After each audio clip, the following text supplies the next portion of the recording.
Hello అందరికీ welcome to Santoshi world. Welcome to my channel.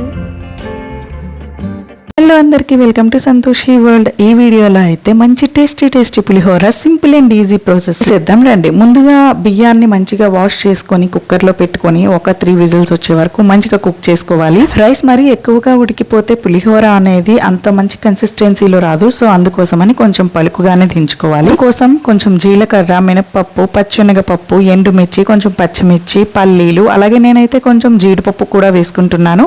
అలాగే కొంచెం కరివేపాకు, పసుపు ఇవన్నీ రెడీ చేసుకోవాలి. స్టవ్ మీద పెనం పెట్టుకొని పెనంలో ఆయిల్ వేసుకొని ఆయిల్ కొంచెం హీట్ అయిన తర్వాత కొంచెం పసుపు వేసుకొని పసుపుని కొంచెం వేగనివ్వాలి. తర్వాత తాలింపు గింజలైన జీలకర్ర, మినపప్పు, పచ్చిశనగపప్పు, ఆవాలు, కొంచెం ఎండుమిర్చి ఇవన్నీ వేసుకొని మంచిగా ఒక్కొక్కటిగా మిక్స్ చేసుకుంటూ ఉండాలి. ఇంకా ఈ పులిహోర విషయానికి వస్తే నేనైతే నిమ్మకాయ పులిహోర చేస్తున్నాను, కానీ చింతపండు పులిహోర కూడా చేస్తారు.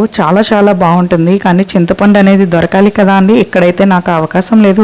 మేమున్న ఏరియాలో మార్కెట్కి వెళ్ళినా, ఏ సూపర్ మార్కెట్కి వెళ్ళినా, అసలు ఎన్ని షాప్స్లో అడిగినా కూడా చింతపండు అని హిందీలో, ఇంగ్లీష్లో, ఏ లాంగ్వేజ్లో అడిగినా కూడా ఇక్కడ దొరకదు అట్లాంటిది అనే చెప్తున్నారు. సో ఇంకా ఏం చేయగలం. నేనైతే ఆన్లైన్లో ఆర్డర్ పెట్టుకున్నాను, బట్ అదైతే ఇంకా రాలేదు. సో అందుకోసమే నేనైతే ఇంకా నిమ్మకాయ పులిహోర కోసమే అలా పల్లీలు, జీడిపప్పు వేసి వేపుకున్న తర్వాత ఎండుమిర్చి, పచ్చిమిర్చి కూడా వేసుకొని బాగా మిక్స్ చేసుకోవాలి. అన్నీ ఆల్మోస్ట్ వేగిపోయిన టైంలో కరివేపాకును యాడ్ చేసుకోవాలి. కరివేపాకు కోసం మీకు ఒక మంచి విషయం చెప్తాను. ఇక్కడ కరివేపాకు అనేది మార్కెట్లో కానీ ఎక్కడ ఏది దొరకదు. అండ్ ఇంకొక విషయం ఏంటంటే ఇక్కడ వాళ్ళకి కరివేపాకు వంటల్లో వాడతారని కూడా తెలియదు. నేను ఇది మా ఇంటి దగ్గరలో ఉన్న ఒక హౌస్లో కరివేపాకు చెట్టు చూశాను. నేను వాళ్ళని వెళ్ళి అడిగి తెచ్చుకుంటూ ఉంటానన్నమాట. వాళ్ళని అడిగి తెచ్చుకున్న ప్రతిసారి వాళ్ళు అడుగుతారు, ఇంత కరివేపాకు పట్టుకెళ్తున్నావు, ఏం చేస్తుంటావు అమ్మాయి అని చెప్పి నేనైతే చెప్పాను, కరివేపాకు లేకుండా మాకు చట్నీలు, కర్రీసు అసలు ఏవి అవ్వవని చెప్తాను. అయితే ఒక షాకింగ్ ఎక్స్ప్రెషన్ ఇస్తారు. వాళ్ళే కాదు, మా చుట్టుపక్కల ఉన్న పోర్షన్స్ వాళ్ళు కూడా ఇదేంటి తెచ్చుకుంటున్నావు, ఈ కర్రీ పత్తా ఏం చేసుకుంటావు అని అడుగుతారు. నేనైతే చెప్పాను, వాళ్ళకు కూడా సేమ్ ఆన్సర్, కానీ వాళ్ళందరూ కూడా షాక్ అవుతారు. సో ఫైనల్గా తాలింపు అంతా అయిపోయిన తర్వాత కొంచెం చల్లార్చుకోవాలి. మనం ముందుగా ఆల్రెడీ వండి పెట్టుకున్న రైస్ని కొంచెం ఫ్యాన్ కింద చల్లార్చుకోవాలి.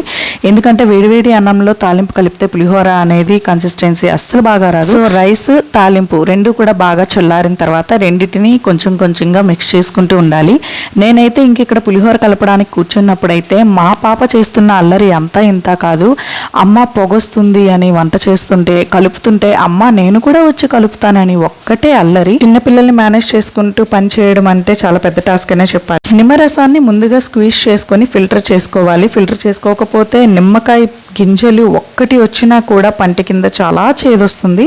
సో ఫైనల్గా నేనైతే ఇక్కడ పులిహోర కలపడానికి కూర్చున్నాను కదా, ఇంకా మా పాప అల్లరి చూడాలి. అప్పుడు అమ్మ నేను వస్తా అని ఇంకా అసలు నా మాట వినే ప్రసక్తే లేదు. సో మొత్తానికైతే వచ్చేసింది. నేను కూర వండుతా, నేను కూడా కలుపుతా, నేను కూడా కూర వండుతా అని చెప్పి వచ్చి కూర్చొని అప్పుడే గరిటె తిప్పడం మొదలు పెట్టింది. చేసేదేముంది, మేనేజ్ చెయ్యాలి కదా. వాళ్ళ నాన్న కూడా దాన్ని ఆపలేకపోయాడు.